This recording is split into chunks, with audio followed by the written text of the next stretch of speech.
Yo, welcome to the Flex Zone. It's your man, it's your boy, it's your host, your friendly reminder, Jay Henderson. And I'm here with my brother, all the way from across the world. I got up early for this one. My brother, best-selling author, Steven Adjei. Welcome to the Flex Zone, my brother. Oh, wonderful, John. I'm so privileged to see you, man, at long last. Thank you so much. This has been I've had some challenges with getting some interviews, but it seemed like it was almost like, you know, that thing that fights against the success of the product. So we missed last week due to a scheduling conflict, and no problem at all. We jumped right in, reschedule, and absolutely, yeah, it's been a long anticipated wait. So I wanna get right to it, bro. The book. If y'all the book, man, pay the price. If y'all hadn't read this book, it's on Amazon, and this is something I normally do at the end, but I'm gonna do it at the beginning and the end because it's phenomenal, and it's just opening up and reading the beginning of it. I let me tell you this. I reread 3 times. Oh, 3 times. Just to try to grasp the deepness of what you said and how things went, and the analogies that you use to highlight the different nuances that we face daily in our individual existence, the faith, the fear, and everything in between that. So what actually, I saw you said in the beginning of the book, your wife said that you were the king of procrastination. That's correct, man. she says it every day, even this morning. So what is it? What's the procrastination? I think it comes down to self-confidence. I think I was thinking about it this morning when I was praying. I mean, every coming on your podcast, man, I thought, wow, how am I going to do this? I was panicking. I think it's self-confidence, you know, and it's funny, no matter how God promotes you, or no matter how much, I mean, I look at my life now, 2 years ago, and now being a best-selling author, speaking all over the world. I think it's self-confidence. And I think the more you believe in yourself, the less you procrastinate. So I think I procrastinate because of the lack of self-confidence, if I'm being vulnerable and honest. And I find that the more my confidence in God is growing, the more my confidence in myself is growing, I find I begin to procrastinate less. Yes. You know, I think the procrastination was just trying to put off the stuff that you know God is calling you to do. Oh my God! Wow. And sometimes God allows things to happen to you that forces you to do His will. You know, yes. I really believe that, and I feel that the book was one of them. You know, I had been harboring this book for years. You know, I thought to myself, "Oh, I'm just an ordinary bloke from a small town in England. You know, how am I going to write a book that will shake the world?" I never believed it. You know, but I mean, you're a testament to this, man. I mean, look what you're doing, man. You just you started with a little phone, and now you're all over the world. You know, so yes. I just had to believe, but I thought to myself, I can't do this. Until one day God shook me. You know, God really shook me, and I had to start writing. Yeah. So you talk about the jokes, which I don't. There's so many different avenues to this conversation that we can take. But I want to stay on course. So you talk about the jokes in the beginning. You talk about the accidents, crashing your car, falling down the stairs, and the reason why. Then you perfectly layered that statement with everything that happened in that moment. It was just like the trail of damage that you left, hurting yourself, that trail of damage. I think we can attach so many things, so many components of our existence to fear. Absolutely. But when it comes to the reason, when it comes to stamping our existence and being as prolific as we can be, you highlighted the reason. You talked about it, and it just kind of, it took me to a different mindset. Just reading that and seeing how your life could be on the edge and you could hurt yourself like that in those moments, and to use that as faith. And I think I don't know if I told you or not, but that's where the title comes from, because you have to be a different type of courageous. You have to have a different type of mindset to shake back from that and then create something so amazing. So with dealing with that, I don't know. What is it? At what point did you? I understand the procrastination, but at what point did you just come out of that and say it's time to make this happen? And you turn your struggle into a testament of faith and motivation. At what point did that happen for you? I'd like to say one day I woke up in the morning and I had a visitation from Angel Gabriel, and I had a moment. But actually what happened was they fall down the stairs, So obviously I was upstairs just being a good man and hoovering upstairs and trying to clean. And I had this massive epileptic fits, which I was talking about in the book. Yeah. I came crashing down into the radiator. I really injured myself. I was bleeding everywhere. My wife was crying. My kids were crying. And then what happened was, it was really strange, because I went into, I don't know what it was, a trance. I don't know what it was, but something happened. And I saw the book in my hand. So wow. I just came to, and I told my wife, I got to write this book. And she thought I was crazy, man. She thought, this guy's out of his mind. You are bleeding everywhere. You're foaming on the mouth. She wanted to get an ambulance to take me to hospital. And I was thinking about writing a book. And it was stupid because she couldn't understand. But I knew that I had to write it. So I got up, had a shower. I was bleeding everywhere. She dressed my wounds. I sat down behind the table, took a pen and paper. Within 4 months, it was done. The way it happened was absolutely amazing. And the way it came out, it was like a well. It was inside me for so long that it just like a well. It just came out. And I just kept writing. I was writing on the train. I was waking up in the morning at 4 a.m., 3 a.m. in the morning. And so when I got the book all done, now the next challenge was to get a publisher. Yeah. And I mean, America is different. And I don't want to knock England, but there's not been a mainstream Black business author ever in the UK. Yes. Very few. And nobody knew who I was. I was stuck away in a corner somewhere in the southwest of England. So I tried 20 publishers, and they all turned me down. Wow. 20 publishers, everyone turned me down. Until I found Paper Raven in the US. I said, yes, we'll take you on. Wow. And they took me on. They held my hand, took me through the whole thing.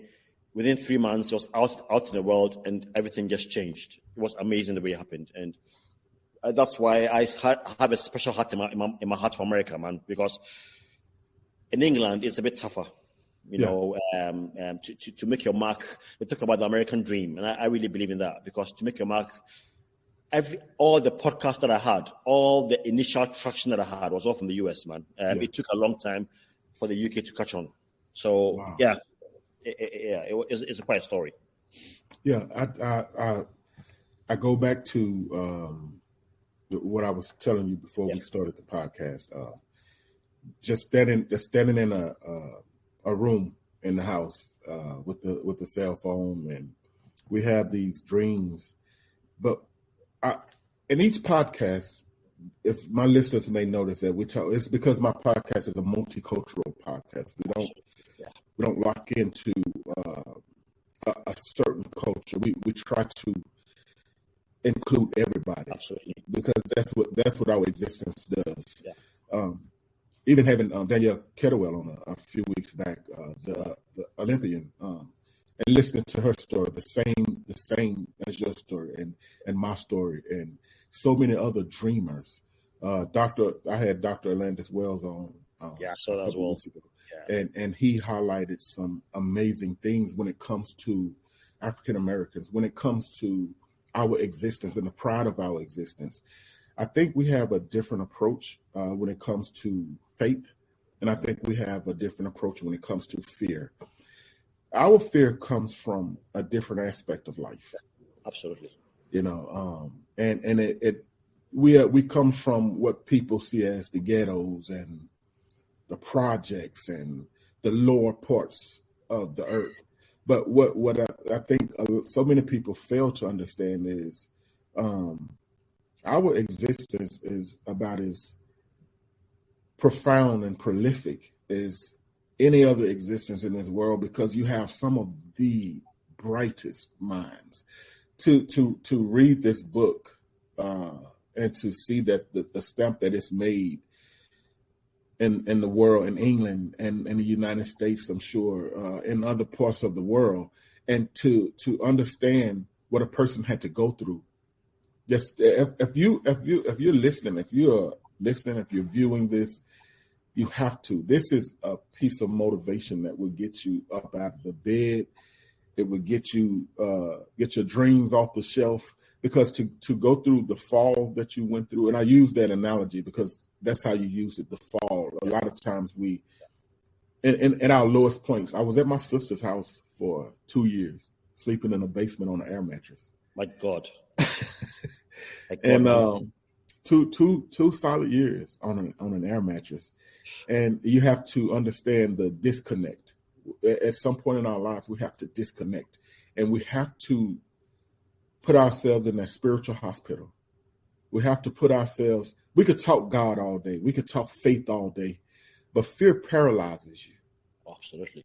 It paralyzes you to a point to where if you don't think mentally to stop, to hit the pause button and regroup, you'll find yourself in shams. You'll find yourself somebody's idea. We do that sometimes. We become people's ideas of who they think we should be, rather than who we are, because sometimes we don't know. And the opening part of the book, it's hard to make it past the opening part. It's hard to make it past that, because you wonder, like I would want my podcast to be as profound as those words, and how you tied that in. You perfectly tied in faith and fear. When it comes to the world, when it comes to fear, I want to deal with fear first. Yes. What were those moments? Because I think literally people all over the world, and so many, 3 regions of the world, so many different countries. I know there's somebody that can use this information. What are some of those fears that you had to overcome to make this happen? After the damage, after the pain, what are some of those fears that you had to overcome to make this a success? Yeah, when you talking about it, you laid about it beautifully when you're talking about. So for me, there were 4 kinds of fear, which I talk about pain in entrepreneurship.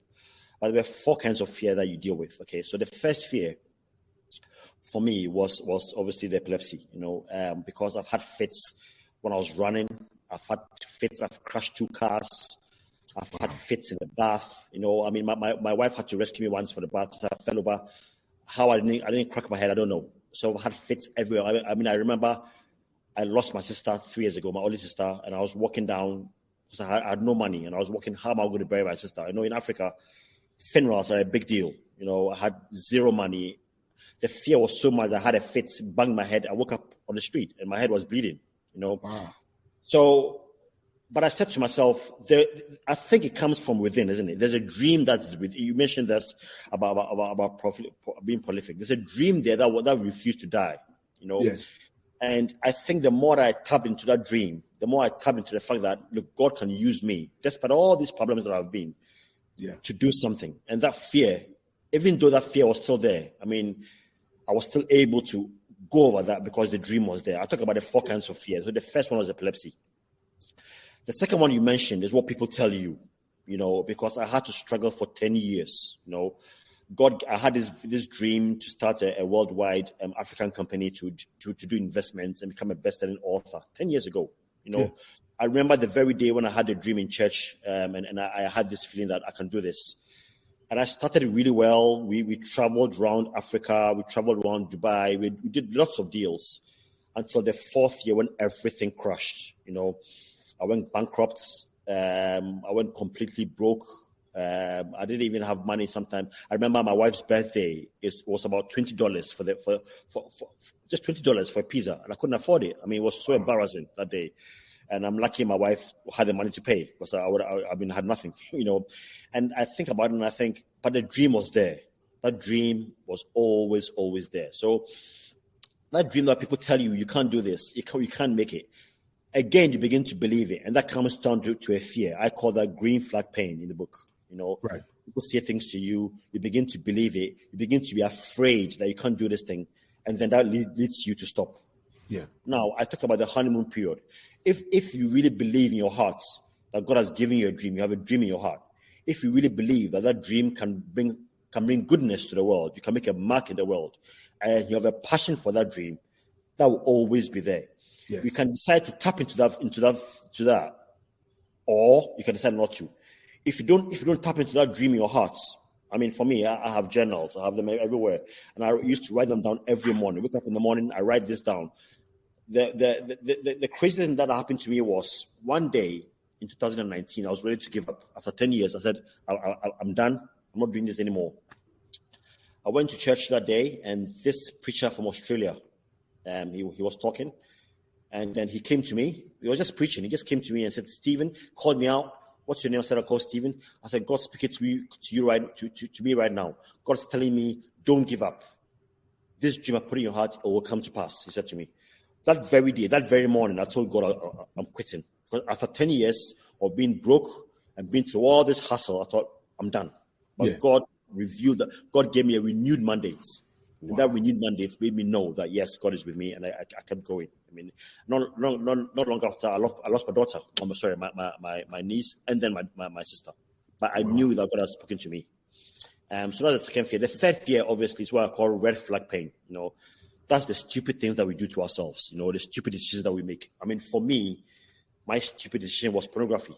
When things went really, really bad and things went really horrible, I just went to pornography. I just thought to myself, I'm really struggling. I need a release. Yeah. Went into pornography. That really almost ruined my marriage, because I always thought, when is the next hit? I wake up in the morning, 4 a.m., run downstairs. I mean, it was horrible. I mean, that took me 4 years to break. I had to get an accountability coach. And I call that red flag pain, because that thing nearly destroyed my dream, because you get filled with guilt every time I did it. I thought, oh God, I'm never going to do this again. I'm sorry. But and every time the fear got more. But the fear was a fear of what God would do to me. Yeah. The fear was a fear of one day I'm going to get caught. And I was this big Christian guy. I'm going to get caught. Until one day I took it into my own hand. I said, look, I've got to stop this thing. Had an accountability partner, and I was able to quit. And for 5 years now, I've been clean. Yeah. And then the final fear is the fear of waiting. Right. Sometimes you have to wait.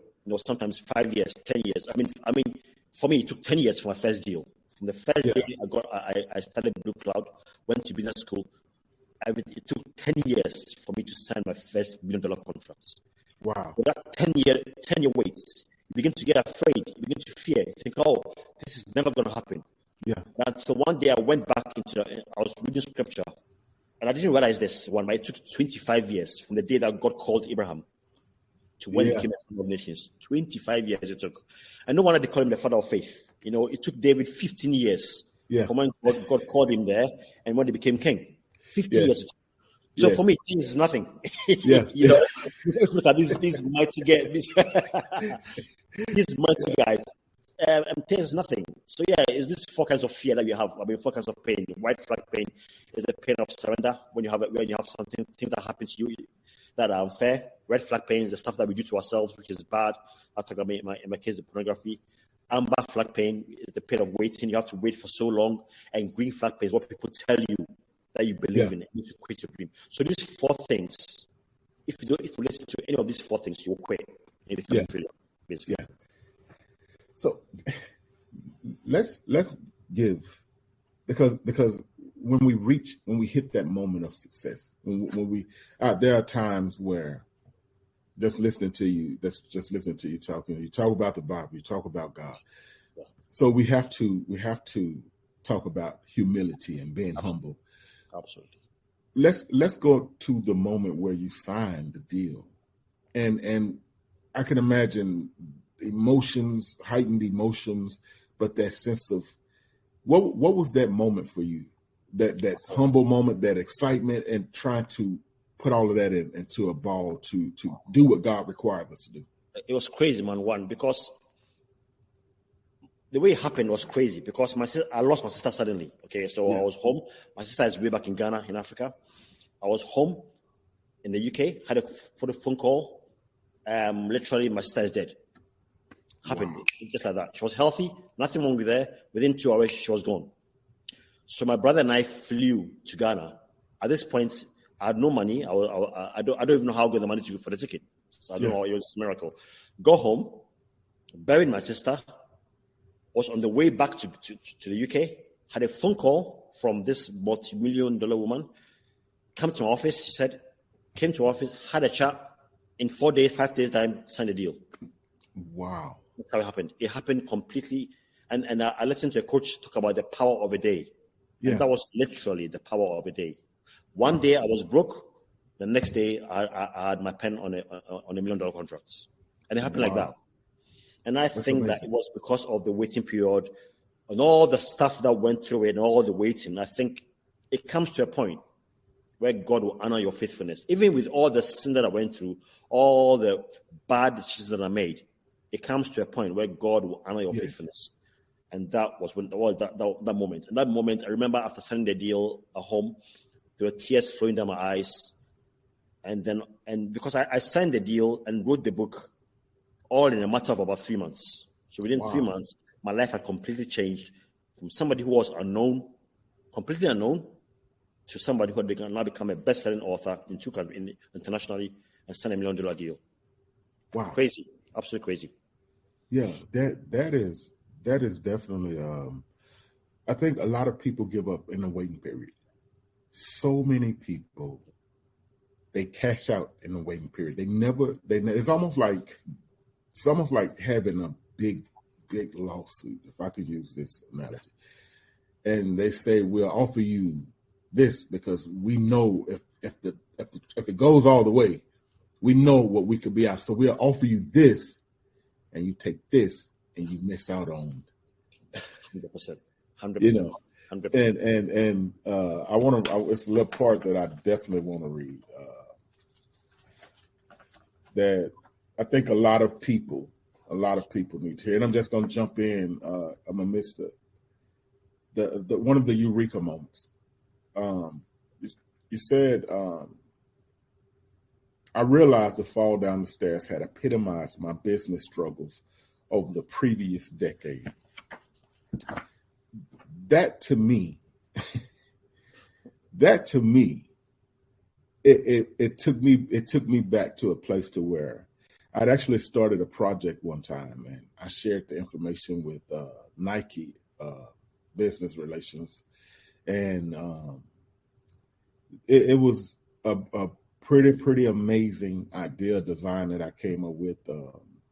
My partner Jaron came in on the project, and he added a lot to it, and it was just like, because of the price that it would cost us to manufacture the product, it was like, you know, I was just working a regular job. Like there's no way that I could see having this kind of money. And if I did, what I invested in, you know what I'm saying? It's one thing to say when you don't have it, what you'll do. Yeah. But when you get it, it's so many things that you've been waiting on.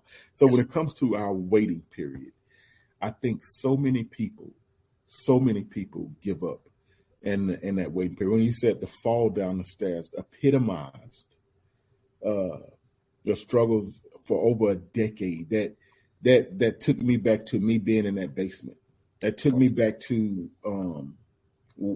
Danielle when she said she was standing in the tunnel, and all of those emotions are stirred in that moment, to where when I look at I was just laying in the bed last night, I was telling Tasha, I said, sometimes it's so hard to grasp, like this podcast streams in 3 regions of the world, and that's so many different countries. People ask me so many questions and they say so many things that I don't even have time to respond to or react to. When it comes to the business mindset, when it comes to you talk about the small business owner, and you said that you should be proud. Some people should be proud to be small business owners. I think we could tie this into the faith part of the series. I think we can go to that because some people they want the success of their dreams, but sometimes you have to understand what you have to go through, the waiting period that we have to go through, the fears that we have to go through and overcome.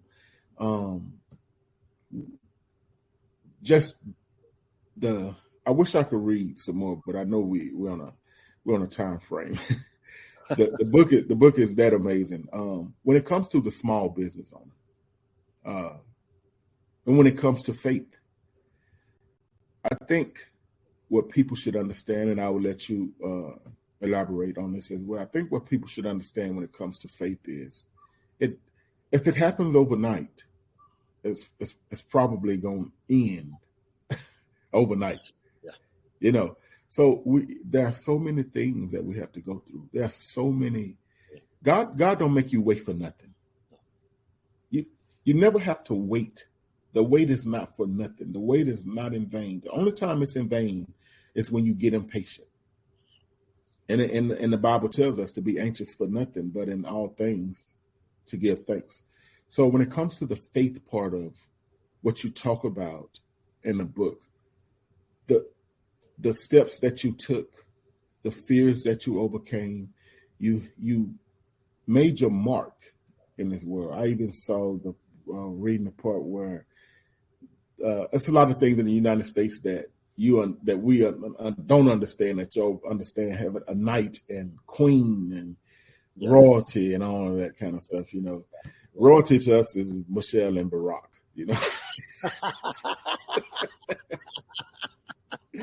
I say that fearlessly. You're a brave man. That's all I can say. You're a brave man. Yeah, I stand on that.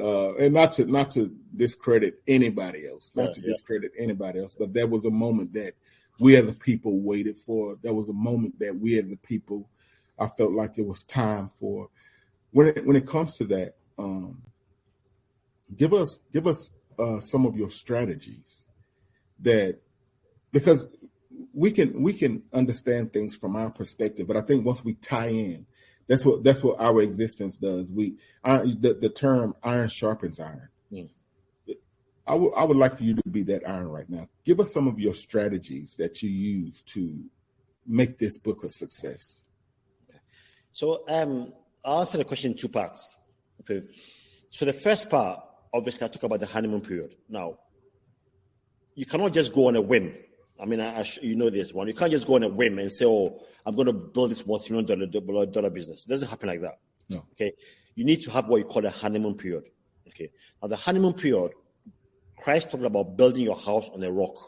Okay. Now, there's a reason why when you get married, you travel to Barbados or Florida. For us in the UK, Florida is like heaven. Yeah. You travel to Florida, you travel to Barbados. And you have a 2-week or 3-week holiday with your newlywed spouse. Yeah. There's a reason why it's called the honeymoon. It's called the honeymoon because when things get tough, you can remember those days. I remember when I went through all this pornography stuff and my wife found out and we nearly divorced. Yeah. We had counseling, and the first thing the counselor asked us is, "Do you remember the day you fell in love?" Wow, that was the question that made us stay together.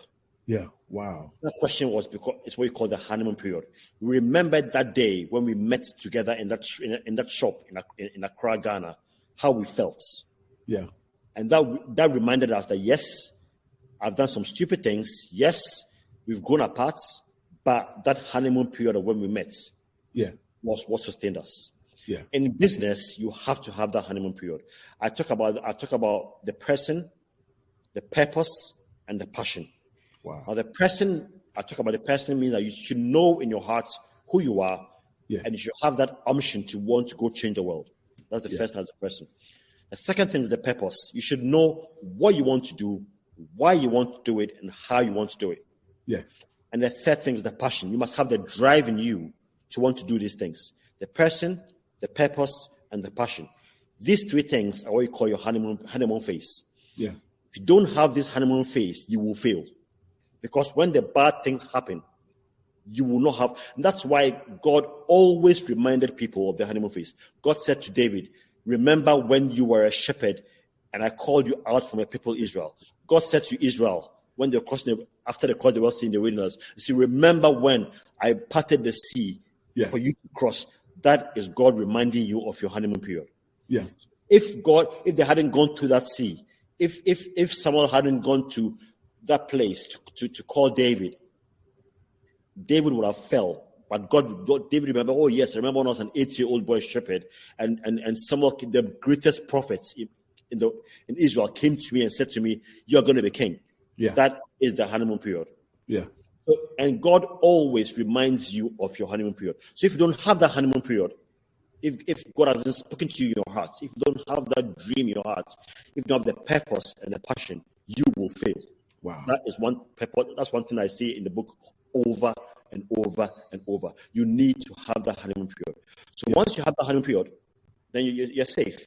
Whatever happens, and that's why I talk about journaling and writing things down and recording stuff. Because when things get tough, you need to go back to that journal. You need to go back to what you heard and say, yes. So I know for me, on the 5th of May, 2012, I had a dream to go start Blue Cloud Health. Yeah. It is in my journal. I can show it to you. I've got it right here in my journal right now. So when times get tough, I can go back to that day, wrote it down, but God told me this, so it will happen. God does not lie. So that honeymoon period is crucial. Yeah. We need to nail it down. Once that is nailed down, then you can begin to build. You said something, which is profound. Yeah. You said that if something happens to you one night, you succeed the next night, it's probably not going to work. Yeah. Why? Because you don't have a honeymoon period. And that to me is profound. I mean, so once I had that honeymoon period, I knew that I would succeed. Despite all the stupid things that happened to me, despite all the stuff people told me, despite the epilepsy and everything that happened to me, being broke and being bankrupt, couldn't pay my bills, I knew that day on 2012 that God had spoken to me that day. And that's what I went back to it. And that for us as Christians, that for us as people of faith, should always be our rock. We build on that. The honeymoon period should be something that you have. If you don't put that down in your journal, if you don't record it, that day that the prophet called me from Australia and spoke to me, I don't know what happened, but I had my iPad on record. Yeah. So I actually recorded that prophecy. I recorded it. So when things are down, I went back and played that recording. And that guy said to me, one thing about your podcast, one which I want to mention now, is you have the same thing in your podcast. One, I think it's about 2 weeks ago. I woke up one morning, I was really down. I think I told you this.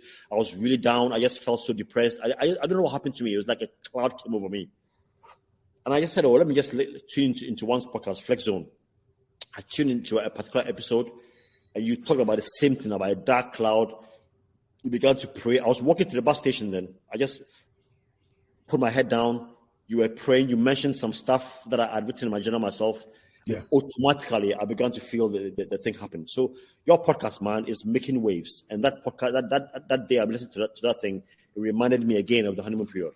Wow. So the honeymoon period is something you have to remember again and again. And if you look at the Bible, God reminded people again and again. He told David about 10 times, remember when you were a shepherd. Remember you when you were a shepherd. He was reminding them. And you got to hold on to that. If you don't hold on to that, you will fail. Yeah. That's that I think that's that reminder that keeps us humble. Yeah, that's absolutely. To remember, because a lot of people forget. I've seen it happen so many times where people will pray for success. Yeah. And then when they reach success, they feel like the praying is over, like you've arrived. But again, overnight, nothing is or no one is so secure in this world that you are removed from what God is able to do. Absolutely. Be it humble you or exalt you. You're not in that because God tells us that He created us a little lower than the angels. We are actually God's afterthought. So I think everything that we do in the world, everything that we do, everything that our existence is tied into, it should be based around faith. 100%. If you remove God from the equation and you're doing it yourself, a lot of people may agree, because we do have people that have different faith and they fall under a different religion. And it's not to discredit, it's not to bash what you believe. But as Christian believers, I believe that anything that we do in this world, anything that we do in our existence, God has to be the center of it. And that's what stamps it approved. That's the bond. That's the glue that holds it together. That's what keeps us evolving and moving forward, whatever word or term that you would use. We have to. It's very, very, it's imperative that we do that. Who are we without God? Absolutely. 100%. What is my existence? And I've been reminded so many times. I think about where I would just proof. You falling down the stairs, you crashing your car, me dealing with what I've dealt with in my past, me starting in that office with a cell phone, still getting up, going to work every day. People recognize me on my job now. And even with that, as excited as I be sometimes, I always bring it down. Because God tells us, he who exalts himself will be humble, and he who humbles himself will be exalted. So when it comes to those moments of us being impatient, those moments where we feel like we deserve it right now, God is an on time God. Our timing is not God's time. So if you're tired of waiting, you can forfeit. We can go to when God told Moses. I'm glad you mentioned that. When God told Moses to lead the children of Israel, and they got to the foot of the Red Sea, and they began to murmur and complain. This is for somebody. I don't know. Somebody watching this, you need this right now. And they began to murmur and complain. And Moses, as the leader, because you have to know your position as a leader, and that comes with you understanding who you are and understanding that the purpose that God is using you for, you may not understand, but God understands. So you have to continue to operate in faith. And they began to complain so bad, Moses started to procrastinate in the form of prayer. Absolutely. He began to pray. And in that moment, God spoke to him and he said, Moses, wherefore crieth thou unto me? Why are you praying now? He says, speak to the children that they go forward. So when Moses, as the leader, stretched forward, it's always our faith that moves. It's always our faith that makes God move on our behalf. You have to believe no matter what. So when Moses began to walk toward the Red Sea, the sea began to open because he had to be obedient as leaders. We have to be obedient as leaders. And it shows the people that says it's not going to happen. It shows the people that says he's crazy for thinking he can write a book. It shows the people that says, well, why are you building that ark? It ain't even raining. Why are you building a boat so big? It's not again. I use this.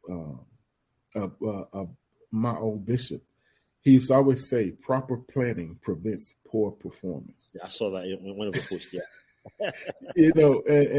And that's just those highlight moments that proves it's faith. This is faith right here. The flex zone is faith. if you don't, small business owner, never despise the days of humble beginnings. Those small business owners, those people that's been trying to get a yes, sometimes your no is yes. Yes, absolutely. You can elaborate on that. You could. Yeah, I mean, this reminds me of a story. I mean, I write a newsletter every 2 weeks. That goes out. I mean, I think you get one. And one day I went to this small business owner. She owns a small flower shop, tiny. And I don't know what made me and my wife delight to go in. We just went in. I was talking to her. And she said to me, Steven, I do flowers for a living. And it's a small, tiny shop.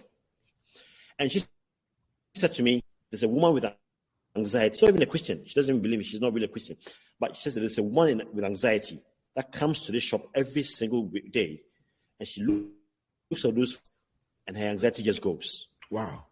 So just one little shop, and sometimes we don't realize the impacts of what we're doing. We think, and that's why I love small businesses, man. Yeah. Look at your podcast. It's not $1 million. It's not, you understand, but the impact you're having is probably more. Yeah. Because you are putting people's souls, something deeper down. Yeah. Same as that woman. I was just amazed. She said people come to the farm to the shop, they just smell the flowers, go around, and they leave happy. Yeah. To me, that means more to me than somebody who comes and spends £100 on buying my plants. Wow. That for me showed that God can use you whatever you're doing, wherever you are. And you may think that what you're doing is small, what you're doing is tiny. But man, you have no idea. You have no idea. You can be touched. God can touch you, whatever you're doing. And that's why, like I said, I love small businesses. I just love them because I have a small business, and you are able to impact people in a way sometimes that the big businesses can't. Yeah. I mean, if you go into KFC or to McDonald's, it's a huge conglomerate. Yeah. If you go to a small mom and pop shop, I mean, I just had my haircut because I need to look good for a podcast, man. Yeah. So when I had my haircut about 10 minutes ago, Baba is a small business owner. Yeah. When I went there, he knew my name. He knew what kind of haircut I wanted. Yeah. He knew what I wanted. I sat down there. He put a thing on. Half an hour, it was done. He knew exactly what I wanted. Why? Yeah. Because it's a business. And I left there feeling happy and feeling fulfilled. And he was happy because he knew me. Yeah. There's that personal touch. And sometimes God doesn't want us to go too big because he wants us to stay personal. And I believe that. Yeah. So if you're there and God is expanding, getting bigger, and you have 4, 5, 6 small shops, God is still having an impact. And sometimes you don't even know what you're doing, man. Yeah. And I really, really do believe that. So, I concur with what you're saying 100%. 100%. I appreciate that, man. That is so amazing. Before we go, that you talked about in the book, you talked about the Halo experience. Yeah. Can we get just a little about the Halo experience? Yeah. So sometimes, like if there's success, isn't it? We base success on people that are rich with money. But the fact that you have somebody who's got $1 billion, I mean, and sometimes if you read a lot of business books, I mean, I've got hundreds of them here. They talk about people like Steve Jobs and Elon Musk and all these big guys. But I did some research for the book on Steve Jobs. Yes, he built Apple, absolutely great $1 billion business. But the guy was stingy. The guy didn't give away a penny of his money to charity. Wow. He was just focused on making Apple successful. Yeah. Making Apple, and he did it. But then when we talk about success, that's where we use the halo effect, isn't it? You think success is all about money, all about building good products. But you know that one from what you're doing. Yeah. Success goes way beyond just the money. Yeah. And sometimes business books get it wrong. They equate success with $1 billion. Elon Musk has got $1 billion. This guy got $100 million, so he's successful. No, he's not. Yeah, right. And that is where the halo. That's what I use with the halo effect. We tend to equate money with success. Yeah. And there are hundreds of books out there who will mention Apple, or mention Virgin, or mention all these big companies. I mean, I've got books at home about Elon Musk. Yeah, he did it, multi-millionaire, no doubts. But is he really successful in the way that God wants to be successful? Right. Doubtful, man. Doubtful. And so I talk about Steve Jobs as being a purist. Yes, he's got the money. Yes, he's built a multi-billion-dollar company. But success is not just about money. It's not just about products. It's about touching people's lives. Yeah. You know, and that's where I think Steve Jobs got it wrong. And so to use success as a measure for just money is wrong. Right. And I said that in the book so many times. And that's what I mean by the halo effects. The fact that somebody's got $1 million business, $1 trillion business, you cannot just take that and equate it to success. Yeah. You know, I spoke about a woman who built a school in Ghana. Yeah. Lovely school in Ghana. She built it because she wanted to educate people with a first-class education. Yeah. She built this school, and then her husband had Alzheimer's. Okay, she couldn't finish the school. Even as we're speaking now, the school is still not roofed. She had to leave her school, come back to the UK to look after her husband. School wasn't finished. Yeah. She said, one day she called me and she was crying. Said, "Oh, Stephen, I'm a failure. I couldn't finish the school, and so therefore I failed." And I just went back and I showed her the videos. This school that you've built has educated hundreds of people. There are people that have come out of that school that are now entrepreneurs, that are doing big things. That school won the national spelling competition in the whole of the country. How can you tell me that school is a failure just because you don't have a roof? Yeah. Again, people will see that school and say she's failed. No, she hasn't failed. No. The school is doing what she made the school to do, which is to produce successful, godly graduates. And they're coming by the hundreds. Yes. You understand? So the halo effects, which we use, is the mistake, is to equate success with money. You cannot tell me that girl, that woman that built that school is a failure. You can't tell me that. Right. That's right. That's right. You cannot tell me, one, that because your podcast is not $1 billion podcast with 100 million followers, you cannot tell me that your podcast is a failure. If anything at all, I have more success from your podcasts than I have from many other ones that I can mention, because you are touching people's lives to the hearts. Yes. And that's what I believe in Hello. That's amazing. I did sponsorship in Africa some years back, and the one thing I've grown to love and appreciate about Africa is they are so thankful, so grateful for even the smallest increments of whatever you do and however you do it. I've met so many amazing people. I have two good friends from Africa, and they are truly, truly amazing people. I think that when you talk about it's 3 now with me, so hopefully it's 3. It's 3 now. It's 3 now. My brothers. When we talk about combining success with what people see as how much money you make, I'm glad that that's one thing that I really, really wanted to highlight, the halo effect, because I think people equate that in those ways. If you make $1 billion, if you make $1 million, then you're successful. No. The lady that you talk about, she's about as successful as whoever came up with Cambridge and Harvard. We have to have that type of mindset, that type of understanding for each other, because sometimes we want to make people happy for us. The people that's going to be happy for you is going to be happy for you. I've had so much support from people that I've never met in my life. To know that people listen to this in Dubai and Brazil, and so many parts of the world, and I've never even been to these places, so we have to make sure that who we are and the stamp that us as individuals have on this world is righteous and pure, to the point to where people could judge you from the past. People could judge you from things that they know you by. The Bible tells us that a prophet is without honor save in his own hometown.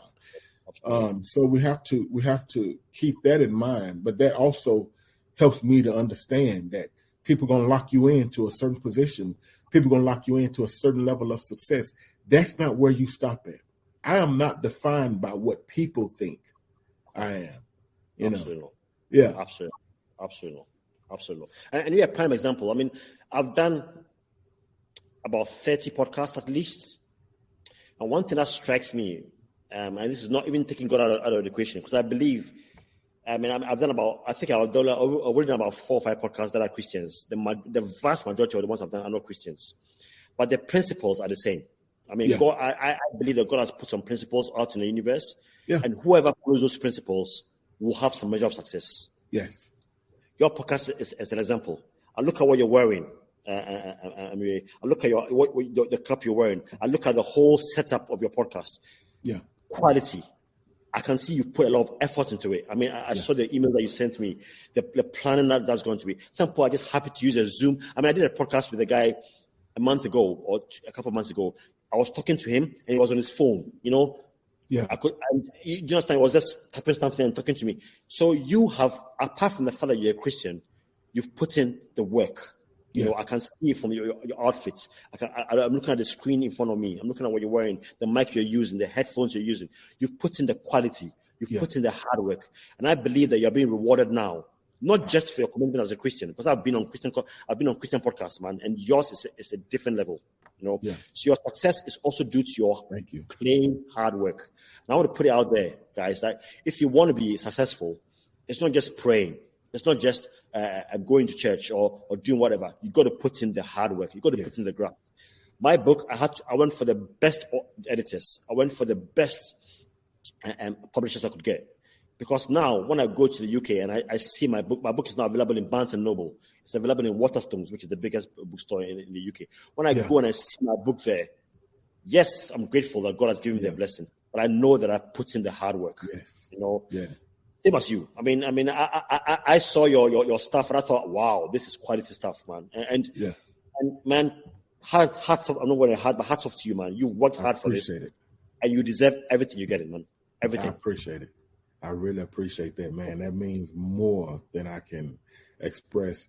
And I want to say this to everybody that has a dream, everybody that has a vision. I think we have to know how to properly appropriate the two.